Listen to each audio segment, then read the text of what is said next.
Ok mes amis, c'est votre frère Tcherno qui vient chez vous aujourd'hui encore.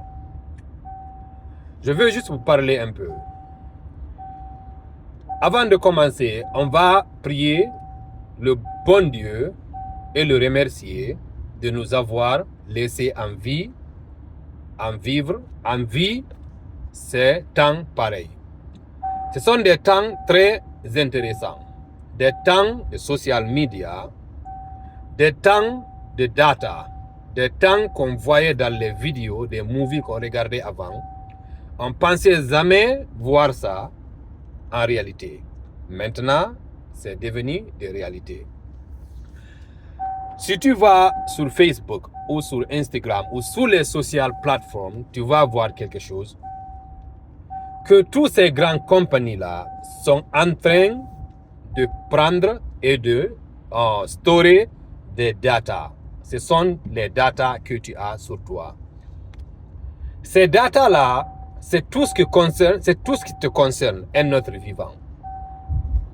Ce sont ces data qu'ils prennent sur ta page et puis ils vendent aux compagnies. Ces compagnies connaissent comment tu penses, comment tu vis, toutes tes habitudes. Comme ça, ils vont comprendre et connaître qu'est-ce qu'ils vont te vendre. C'est pour cela que je dis, c'est un temps très intéressant. Quand on comprend ça, on va comprendre une chose, que ce temps-là, c'est un temps où on doit conserver notre attention. Parce que tout le monde est après notre attention. Parce qu'on a le téléphone sur notre main 24 heures sur 24. Toutes les compagnies nous regardent. Ils connaissent ce qu'on veut parce que tout ce que tu es attentif sur, c'est ce que tu veux. Maintenant, je veux dire quelque chose. Comprenant ça, on doit sauvegarder notre esprit. En anglais, on appelle ça mind. On doit connaître ce qu'on regarde, ce qu'on écoute, ce qu'on lit, les amis avec lesquels on perd notre temps, les vidéos avec lesquelles on perd notre temps, les choses avec lesquelles on perd notre temps. Étant quelqu'un qui est conscient, il faut savoir une chose.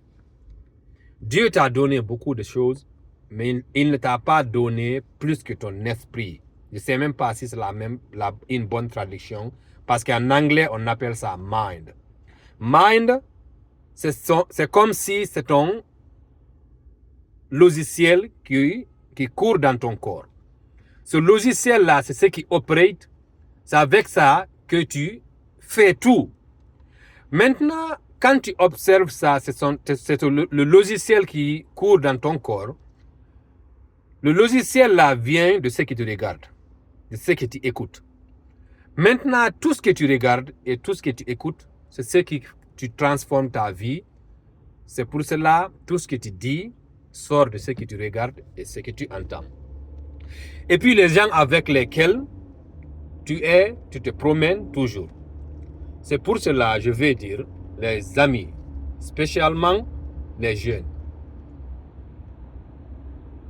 Il faut essayer de choisir bien ce que tu écoutes, spécialement les musiques que vous écoutez.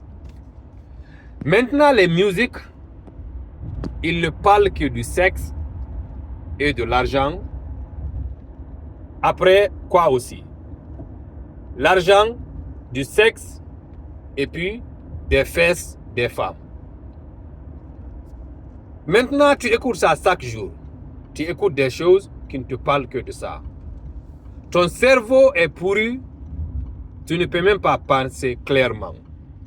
Et puis, si tu ne penses pas clairement, comment ta vie spirituelle va se développer? Sans vie spirituelle, comment seras-tu content?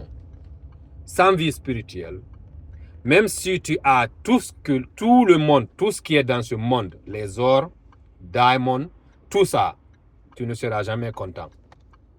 parce qu'il n'y a pas de vie spirituelle. C'est pour cela que je dis aux jeunes hommes, il faut bien penser dans la vie ce que vous faites. Parce que la manière dont on se comporte quand on est jeune, si on ne change pas, c'est de la même manière on va se comporter quand on vieillit. C'est pour cela que tu vois beaucoup de vieillards, ils ont vieilli. Mais de la manière dont ils pensent, c'est comme des enfants. Parce que leur esprit est stocké à l'âge de 15 ans ou 16 ans. Le corps seulement qui grandit. Que Dieu nous en préserve. C'est tout ce que je voulais partager avec vous. Et désolé de mon français. Je veux juste me débrouiller et choisir mon message en français pour partager avec ceux qui parlent le français. Merci beaucoup.